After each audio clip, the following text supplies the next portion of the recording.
Bismillahirrahmanirrahim. Assalamualaikum warahmatullahi wabarakatuh. Waalaikumsalam warahmatullahi wabarakatuh. Alhamdulillah wassalatu wassalamu ala Rasulillah wa ala alihi wa sahbihi ajmain, amma ba'd. Jamaah salat subuh rahimani wa rahimakumullah. Kita lanjutkan kembali pembacaan ringkasan dari Kitab Tauhid, memasuki bab baru, yakni babu majaa fi dzabhi li ghairillah. Bab mengenai menyembelih binatang yang ditujukan untuk selain Allah.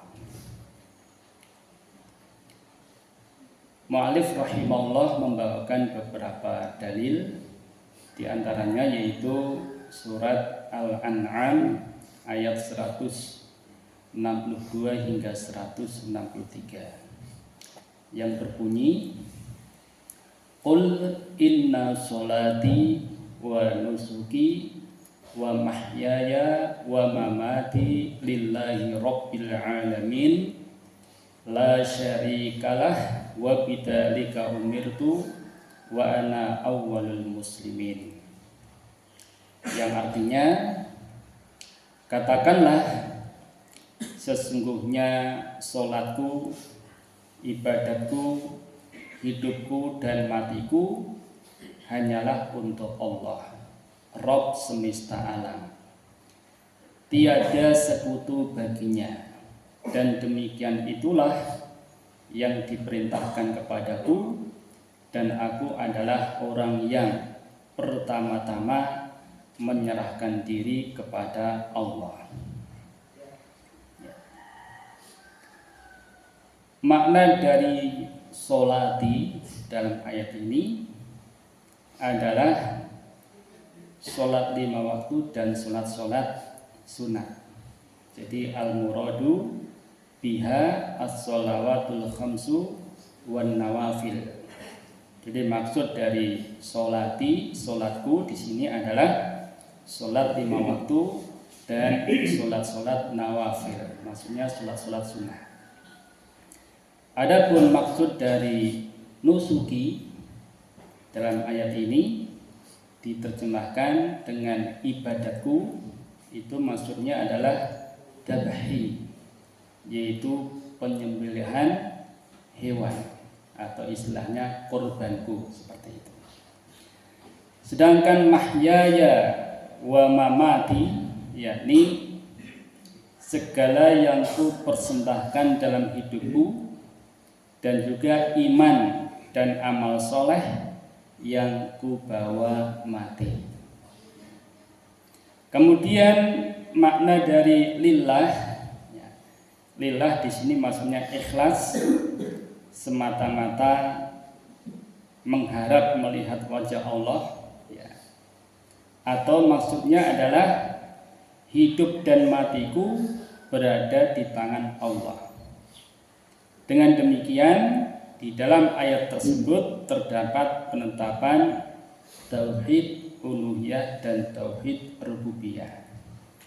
Jadi saya ulangi, maksud dari lafal lillahi di sini adalah khalisun li wajhillah, ikhlas semata-mata mengharap melihat wajah Allah.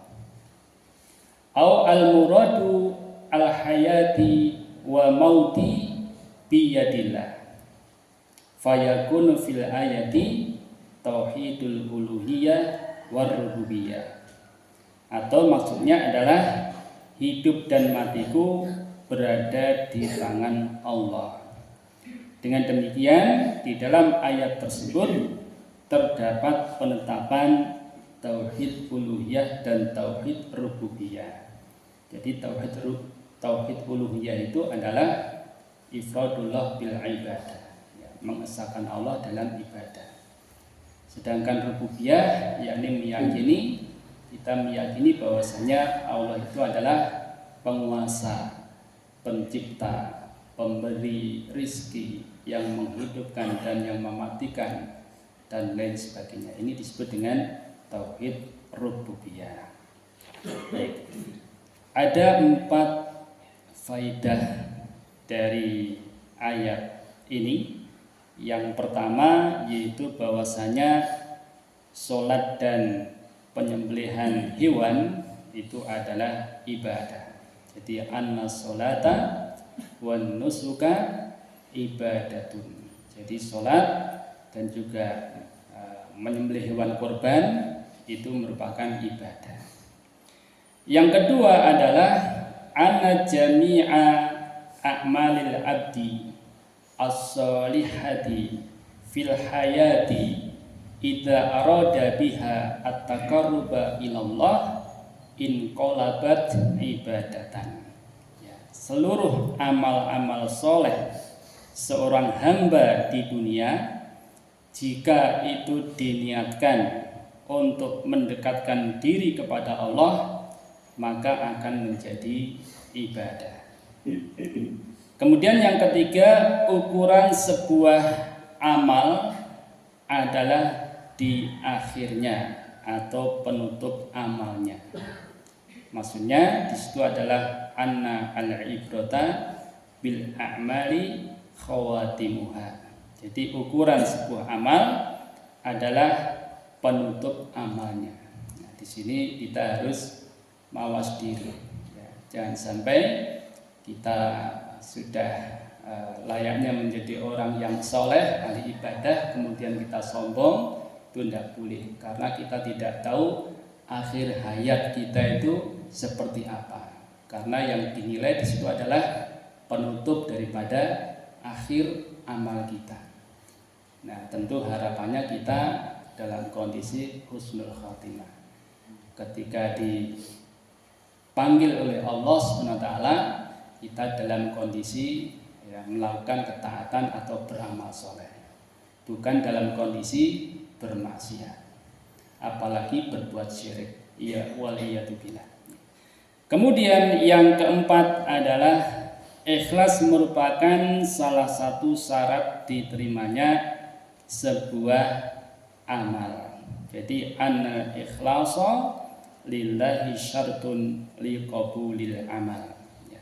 Ikhlas merupakan salah satu syarat diterimanya sebuah amal.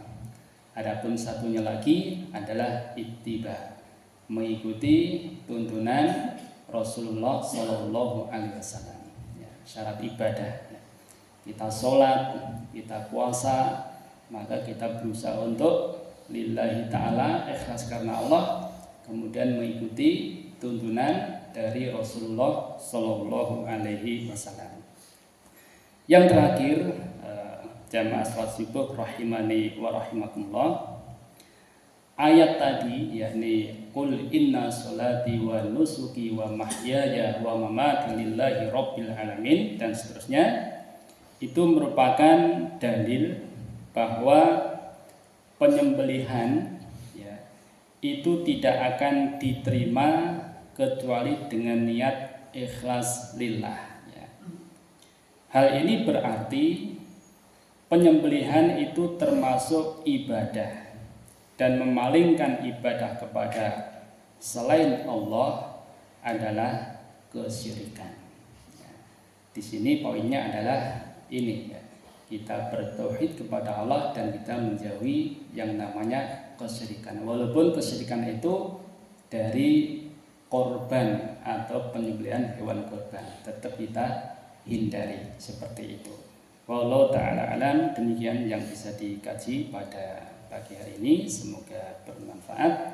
Banyak kekurangan mohon dimaafkan. Kita akhiri, subhanakallahumma wa bihamdika asyhadu an la ilaha illa anta astaghfiruka wa atubu ilaik. Wassalamualaikum warahmatullahi wabarakatuh. Waalaikumsalam.